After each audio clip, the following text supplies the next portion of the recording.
We're late already, you know, Dad.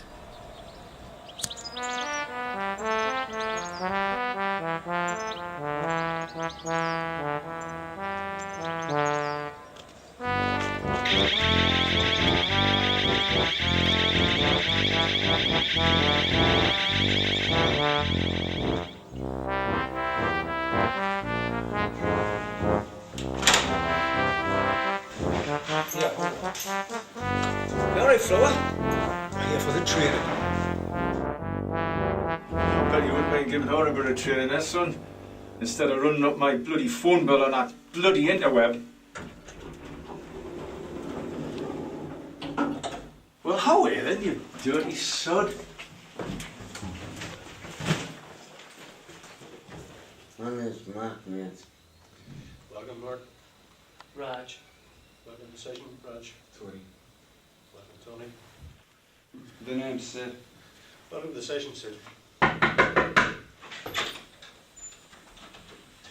this sorry bunch. Talk about the usual suspects. Morning. William Dozer, but my mate's call is Bill. This is Gav, but take no notice of him. If you care to take your seats, we're running just a little bit behind.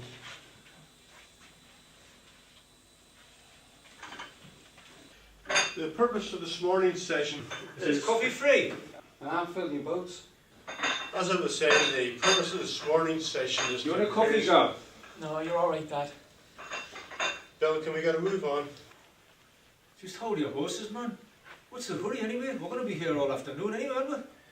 Well, it's just that we've got quite a lot to go through. All right. You just crack on. I'll be with you in a minute. We're here to talk about disability and some of the issues and concerns. Will you hurry up and sit down? Hey, the name's Bill. And who do you think you're talking to? Just sit down, man. You're wasting time. Ask me, the whole thing's a waste of time. We should be out there driving buses instead of sitting here driving desks. What's your point, Billy? Will you please stop calling us Billy? I'm not a 10-year-old. I'm just wondering what you've got to tell me that I don't already know. Well, if you listen, you might find out. You pocketed it all, son, before I put you over my knee. Sure, man. I'll disable you. Can we, Don't you threaten me, son. I'll be talking to the gaffer later on, and you'll be for the boot. I wear man news too. He started it. And I'll finish it if you don't shut your mouth up. I know how to handle your sort. My sort? What do you mean, my sort? You know what I mean. Go on, gents, can we try and be a bit more civil? Hey, my middle name's Civil. It's him that's got no manners. Bill, please, we really do have a lot to get through. I know it, Dad. Look I'm not the problem here. Shut up, man! If someone calls someone else a black bee, they're not actually telling us anything about the person. They're telling us about themselves. What are they telling us? They're racist, aren't they? That's right, they're racist. The words they use give them away. And similarly, when people use words about disabled people, which disabled people find objectionable, words like spastic, invalid, handicapped, what does this tell us about the people that are using words like that? They're racist. Not quite, Gav.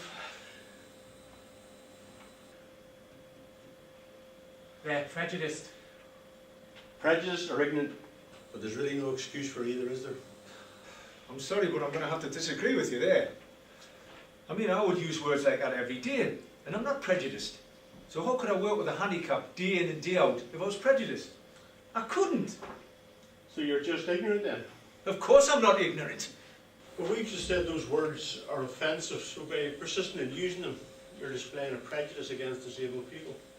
How do you make that out like? You're saying you're prepared to offend them. Calling a disabled person an invalid is like calling a black person a nigger. Of course it's not. But calling a packy a nigger, that's prejudice, fair enough. But invalids is what handicapped people's is, isn't it? Well, I think you're missing the point about the problem of calling disabled people invalid. Of course I'm not. Think of the word invalid, invalid, not valid. Not valid. I don't know what the group thinks about it, but I can't think of a clearer example of prejudice than that. He's got a point, Dad. You are a bit mean to them sometimes, like. I am not.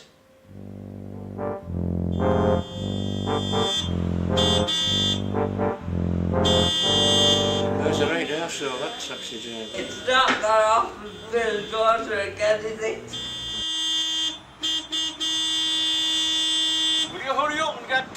minutes on the bus. Bloody hell, 5 minutes I've been waiting here. Oh, Tim, he's also.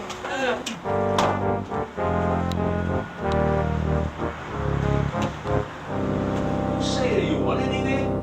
Just wait till I get you home. I'm not prejudiced and I resent the suggestion. Well, if you're offended by being labelled as somebody or not, don't you think disabled people might feel the same way? No, I don't think that actually. Well, I think you want to have your cake and eat it. You want to use the terminology of prejudice without being labelled prejudiced. No, you're wrong, and I'll tell you for why. Just take the Mongs. They can't think like normal people. The what? The Mongs. And before you say anything, it's not prejudice to call them that. It's a medical fact.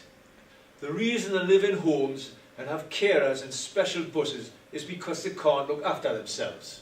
They're not bothered what you say to them because they haven't got the brains to understand.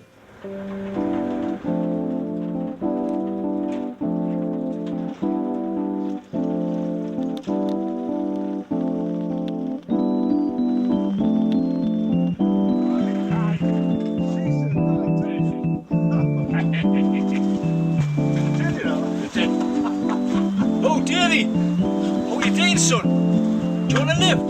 Cheers, Bill! Cheers, Bill, lad! Oh! Hey, watch out for the Daleks. I bet it's like one of them chairs, eh? Your legs is wobbling a bit.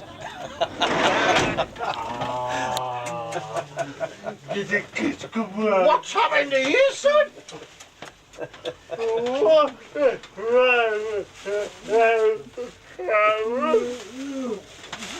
What's he trying to say, Bill?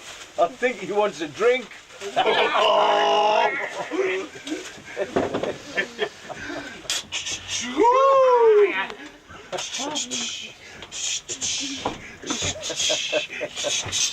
Open wide! Here comes the 10 and the 10!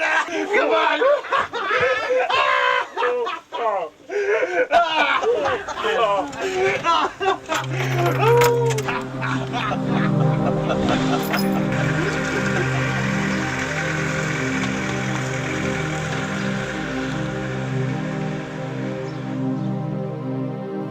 So when you say they're not like normal people, what are you saying? Are you saying they're subnormal? Well, what else would you call someone without the normal portion of brains? Bill Dawson. All right then. If a person with half a brain isn't subnormal, what is he? Normal people have got brains that work properly. That's the difference. You're trying to call me something that I'm not. I'm calling them something that they are. Bill, you're suggesting that it's okay to describe disabled people in terms of their disabilities rather than see them as individuals. Look, you wear glasses. If I was to introduce you to someone you'd never met before and call you Specky Four Eyes, what would that say about who you are? Or what would it say about your personality? Hey, listen to this, joker. Or Fatty, what about if I called you an Egypt? Well, no, you're getting personal. What if I give everyone name badges and on yours I put Fat Specky Egypt? Hey, I didn't come here to be insulted. No, but you're quite prepared to dish out the insults. What are you on about? Who have I insulted here like that? No one, and that's a fact. No one. That's right. Fuck me, he's blind. Not quite. I've got about 20% vision. I'm visually impaired. And if you mind being called Fat Specky Egypt, how do you imagine I feel being called invalid or subnormal? Hey, I never said nothing about you. I never said that. But you see, I happily describe myself as a disabled person. And I tell you it straight, I find those terms offensive. So when you use those terms, you're putting me down as a person. You're saying that it's okay to treat me with less consideration than you treat what you call normal people. You are in fact discriminating against me. You're showing, whether you want to admit it or not, that in fact you're Racist. I mean prejudiced. Hey, I don't have to sit here and listen to this. It's all bollocks anyway. 6 years I've been driving a handicapped around and I've never had a complaint. You're wrong and you know it. Do you mind I'm talking? You think because you're visually impaired, you're going to tell me how to talk? I can think for myself, me mate. Give it a rest, man, you silly old tosser. I'll thank you to let me finish. Can't we just get rid of it? I am talking. Out of your ass. Shut up, you black bastard. You want it. What? Sodius, I've had enough of this. How you got what going?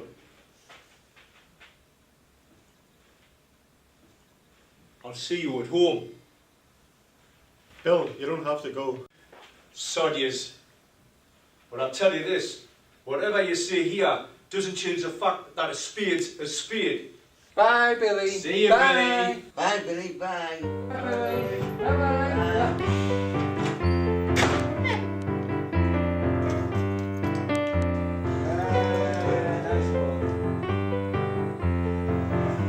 You don't stay? It's a load of PC mumbo jumbo, that pet. Waste of bloody time, that man. Is it? Why is that? Bloody hell.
Taxis. Yes, could I have a taxi for 32 Lighthouse to go to the corporation, please? Say again, mate, where you going? To the corporation, please. Right, oh. What time's that for? Straight away? Straight away, please, yeah.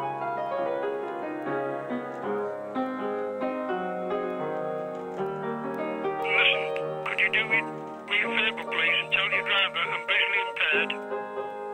What does that mean? Well, I'm blind. Could you tell him to come and get me when I'm outside, please? I've been waiting with the long train. Right, I will tell him, mate. I'll get him to come and pick you up, okay? Right, thank you very much. Bye. Bye-bye.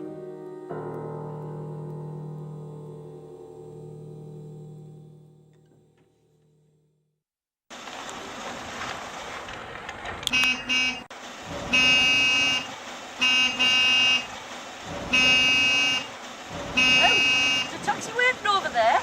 Bloody hell, is there? Want to hand over? Yeah, I've been waiting for bloody ages. I keep telling the controllers I'm blind, but they don't take any bloody notice, you know. No problem, Flower. Flower, I like to do my bits. Oh, cloth eyes, didn't you see him stuck over the road there?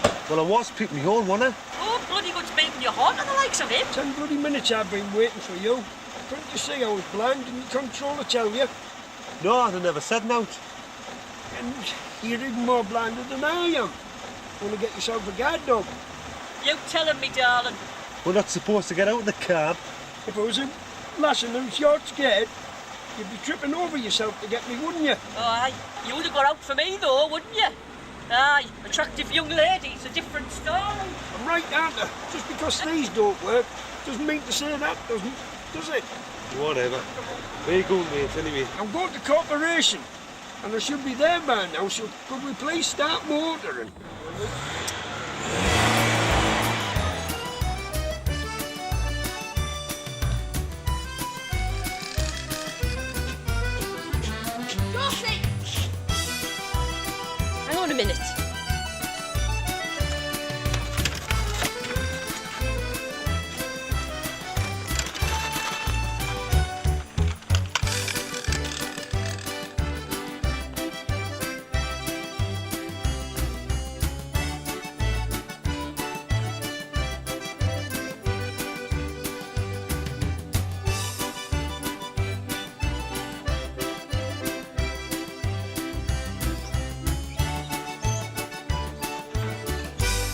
Mirror, Lippy, tabs, mobile.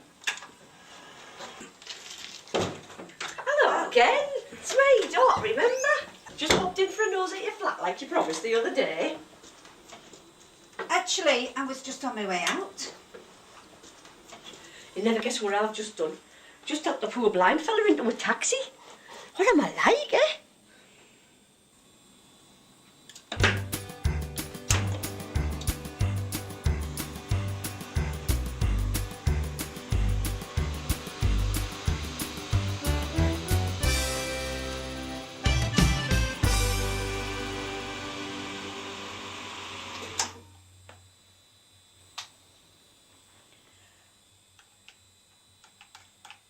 Bloody thin.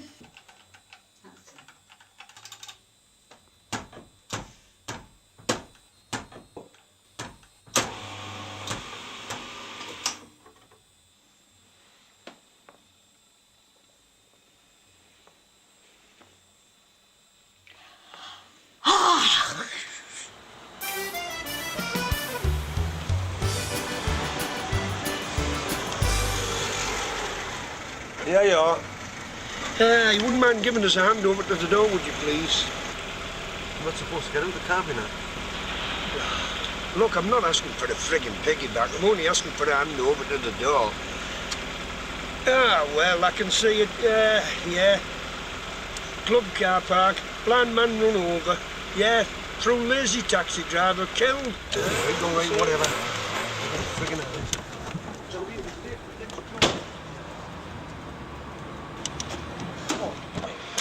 Come on. Come on, man. Right, give me a bloody chance. Hang on, I'm getting me bloody fixed. Oh, where? Yeah, but can I get over the honour with making it cheesy so we can get there? Whatever. Oh, wait. Oh, wait, Josh, move your box. It's drinking time.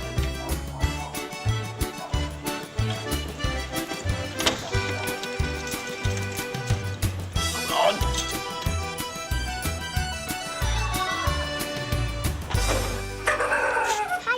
Hiya. But I can go faster than you. I bet you can. I like your car. Good. What does this button do? Right, why don't you press it and see? Josie, stop bothering people. It's okay, I'm only showing her how my chair works. Come on, Josie, we have to get home. Why don't you walk? Are you lazy or something? Josie! Don't be so nosy. Come on, we have to go now. Well, I think you'd better go now, Josie, eh? Come on. Bye. Nice to meet you. Bye.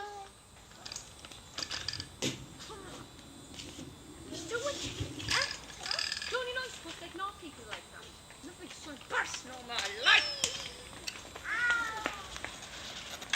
I say I was on my way out to meet my friends.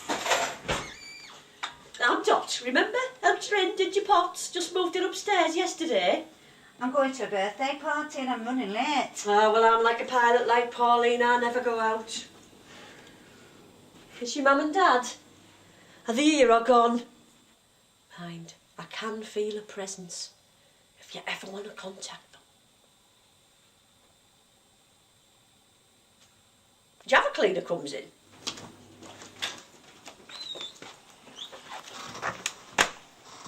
Oh, this sofa's no good for someone with your condition.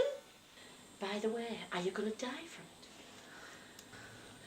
Oh, but I can't stop long, Pauline. 2 minutes and I'll be away. Here, can I use your bog? I'm touching cloth.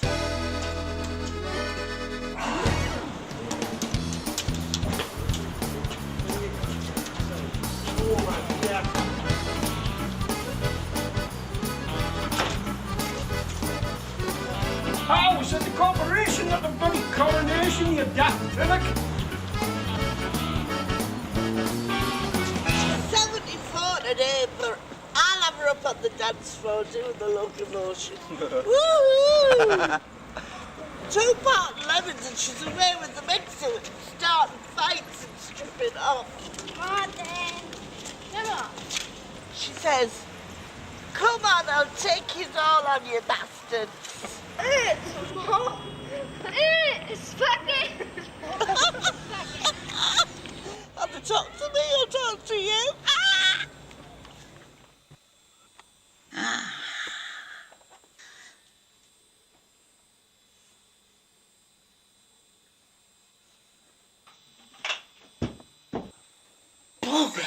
deception. I will have to shoot off soon, Dot. Just to let you know, I've laid me mum out and I've laid me dad out. So I'd have no problem putting you in the bath. I've seen it all, Pauline. I've found these tubes in the bathroom. What they used for? Oh, you've got one of them? Well, none of this is my fault, you know, is it? If only you'd act a bit more consideration towards your customers, you wouldn't be in this predicament, would you? And now you've got to put yourself in a bad mood. And for what reason? Look, I'm taking it to where you want to go, right? Well, you're packing the burbles. You're giving this friggin' earache, man. God. Well, I don't know. It's just my opinion, innit? But I think you're wrong. I think you're rude, and I think you're trying to check it out on me, aren't you? Right.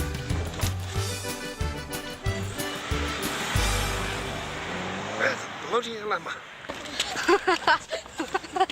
Sparker, Sparker, Sparker, Sparker. Piss off, you little Doyles. What's the matter with them? Have you seen a wheelchair before? Bastard, that's what they are. Do you want me to sort this out? No, let's have a game of Skittles. Come on, you bastards, I'll take you all. 2 minutes, Pauline. Oh, is this for the massage thingy? Ooh. Oh. Hey. These are meant to be good for varicose veins, you know, Pauline. I've had mine done, look. I've had enough of this. I'm off. Speed, body boat, like a bird on the wing, on with the sailors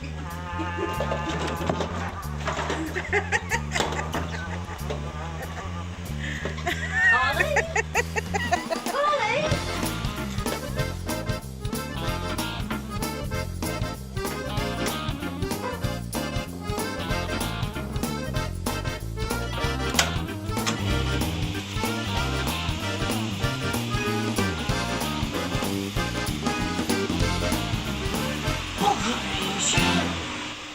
Tom, what are you doing here? Oh, bloody hell, is that you, Pauline, love? Yes, love. Hey, you want to see the bloody hassle I've had with these taxi drivers? Tell me about it.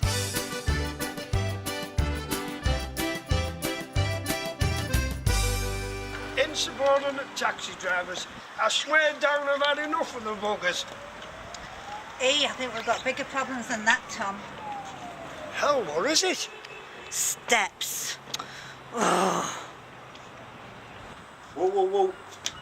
There was a ramp, but nobody knows where it's got to. Yeah, but June, the landlady, she said she'd have it all sorted for us. June's on her holidays. She's forgotten to make all these arrangements. This is a bloody disgrace. Well, it's not really.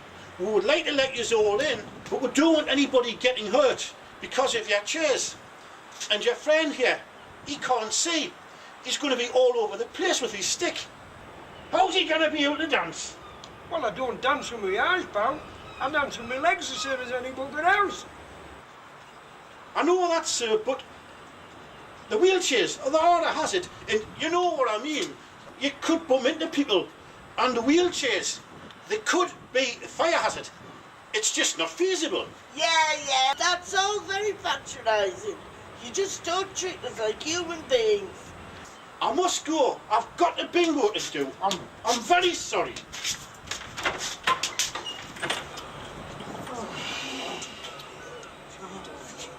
Oh, listen, where the bloody hell's Edna? Edna! Edna! Josh, I think you better kick the door in, mate. We're going to have to do summer. Yep. No, why don't you break a sodding window? Oh, stand back, man. I'll give it a kick.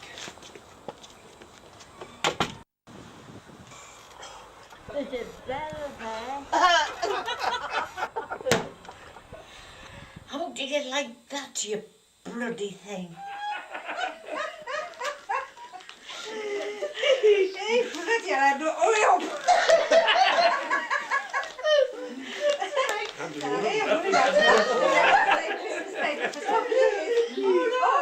Oh, brilliant. Oh,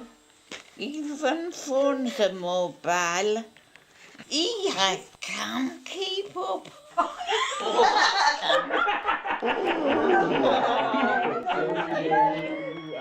birthday to you.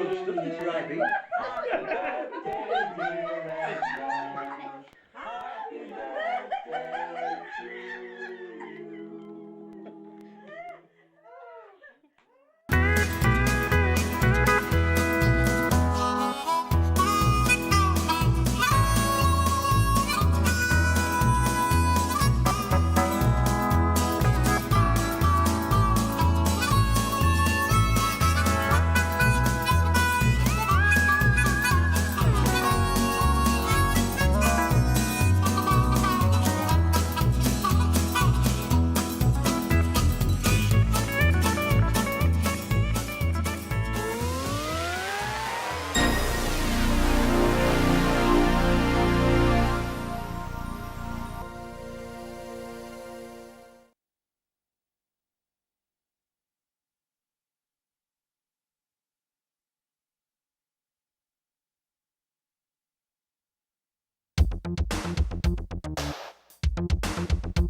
Shoot Your Mouth Off was an opportunity for disabled residents of Cleveland to learn how to write and produce a dramatic video over a period of 15 weeks. The only constraints placed on the group were to work within a very tight budget and focus their subject matter on autobiographical experiences of social exclusion and prejudice. The group consisted of 13 very different people, united only by their common experience of disability and the desire to become more involved in a video production which would act as a medium for the expression of their collective concerns. 13 strangers with wildly disagreeing views on the politics of disability who would, over the course of the project, have to learn first of all how to run a video production and then how to synthesize their myriad opinions and ideas into a coherent narrative. Articulates a programme of arts activities inspired by, involving and relating to disabled people. Shoot Your Mouth Off gives the disabled people in the area a direct platform to express their feelings about social exclusion and prejudice. Now do you know what I mean? Yeah. But that's always got to be the case with any disability art that you do. It's got to be at least as good as anything else. So it can't be accused of being tokenistic. Of the people who, the filmmakers who put in proposals for the video project, Carpet Films appear to be the more experienced in making low-budget, issue-based drama. Also, I had a previously successful working relationship with them. We made a feature film last year.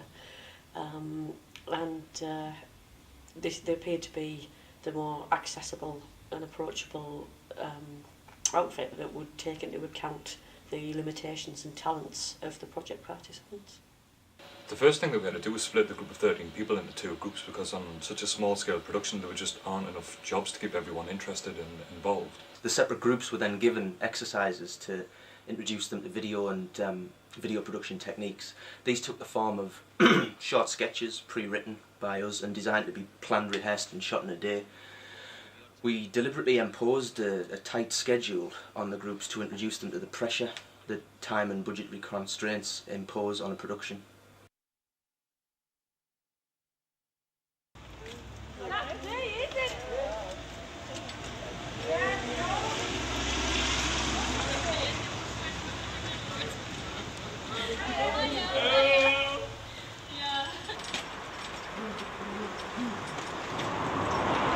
Okay there, Jerry, I'll see you at the 18th hole, yeah? Drinks are on you? Yeah, love to Phoebe and the kids. Okay, gotta go, bye. Ah, you must be Edna. Pleased to meet you. Welcome to the office. We pride ourselves on having an enlightened attitude towards discrimination in all of its forms. We've had blacks working here, we've had women working here. I mean, hell, last week we even had a spastic. I'm not sure exactly what John here can do to fit in, but I'm sure it's good for him to get around the house and that, yeah? First up, a brew. I'm parched. Fancy a cup, Edna? Now, do you fancy a brew? Oh, yes, that would be lovely. How about a cuppa? Yeah, thanks. Does she take sugar? Why don't you ask me? Sorry, dear. I didn't know she could talk. Some of them can't, you know. Them? What do you mean? Well, you know. No, I don't know. Well, people like you. People in wheelchairs can't talk, but I can, and I can do this as well. Oh! Chicken sticker job. Come on, we're going. True. Both groups successfully completed the exercises and were subsequently encouraged to criticise the edited programmes. What we were looking for here wasn't a slick piece of comedy drama. It was more that we wanted to expose the group to the difficulties of trying to successfully realise a script so they could see firsthand what could go wrong and consequently why on a video production everything is in a plan. Learning how to make a video is only half of the project, a way of giving the groups the necessary tools to express themselves. You're going to have to come up with a script, which we'll talk about a bit later on. But then you have to talk about ways to make that script. So you have to start thinking as a group about all the things that you need to make this film. That's not quite what it means, though. I mean, it's part of what society, a disabling society, means. But it's also the way that, like, physically it's structured, like having steps where you can't get into places, and inaccessible buses and schools. That like people who are intelligent but use wheelchairs, like Karen and Anthony. Can't go to mainstream schools normally because they're not accessible. So even though they're perfectly capable of having a mainstream education, they can't. So they grow up to become segregated. And that's what I mean when I say that society is disabling. As well as we've discussed at length this morning, that people do believe that disabled people are somehow different. Like, it's not a hierarchy of disability, it's like everybody has their own impairments and everyone has their own strengths. We create this a them in us scenario, and I think that then is a really difficult thing to actually nail down, unless you start focusing on something like Karen said, like on steps where there should be a ramp, or like why the buses aren't accessible, like why the trains aren't accessible, why you can't get into like a pub, why you can't get into a cinema, or why you can't get into a football ground. We used a sieving technique to narrow our focus, starting with themes and asking each group and each group member what general themes their experiences fell under. Although I'm physically disabled, I've been all my life, not psychologically or emotionally or mentally, but people try to disable me psychologically and mentally and emotionally because I'm disabled physically. And even though I was born with disability, I've always found it difficult to make friends because people are afraid to make friends with you because they think it'll put too much pressure on them. They can't just pick you up for a day, we've got to throw a wheelchair in a boot. And, When we got to the lift at Greenwich to take us down onto the Jubilee line, the lift had broken.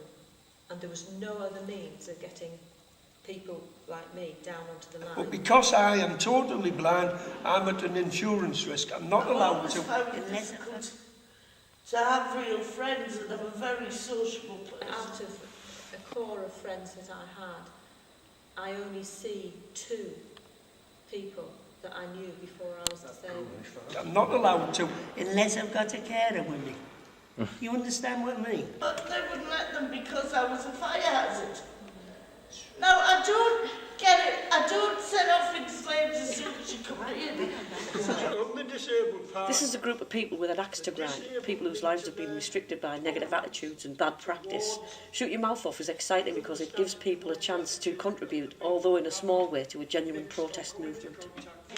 We wrote all of the possible themes on a flip chart and discussed with the group which ones best fitted the Articulate framework, which could be a financially viable theme for a short drama made on a small budget and which touched their common experience most deeply. The common denominators from each group were access, bad attitudes and particularly transport. We then zoomed into the selected theme and came up with a list of different ways to treat it. We sieved the alternatives once more to focus again on shared common experience and financial viability. And from these sessions, the germ of the final film was born. And everybody got off, and I was still on the pavement, waiting. The next stage was to develop the scripts. Taxi driver.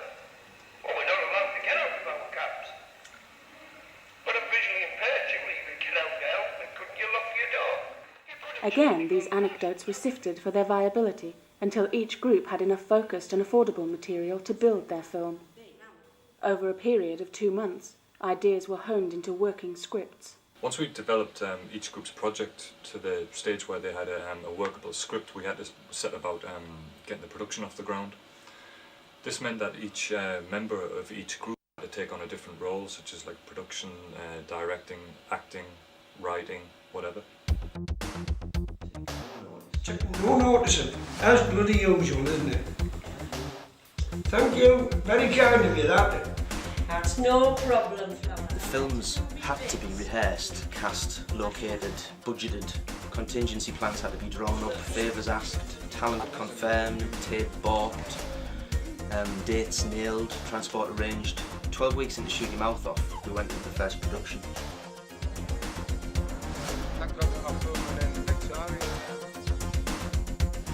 After 3 months of planning, Bulldozer and Travelling took just 2 weeks to shoot.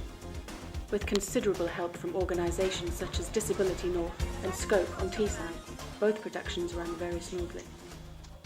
Roll cameras. 3, 2, 1, action. For a first effort, both groups performed remarkably well and in the end came up with films that, though were similar in thematic content, differ extraordinarily in their treatment. The people involved with both groups fulfilled a difficult brief, you know, in the time and the budget that they were given to do it, and they stuck close to the spirit of Articulate, producing work that, though, and it could be said that it's admittedly rough, it's at the same time entertaining and pointed. It wouldn't be an exaggeration of the abilities and skills of Carter Films to say that, given the diverse and extremely vocal nature of the groups, that everybody got the opportunity to express their story, and it was interwoven quite skillfully and, well, not entirely seamlessly, but into two coherent narratives that express the Articulate philosophy extremely well.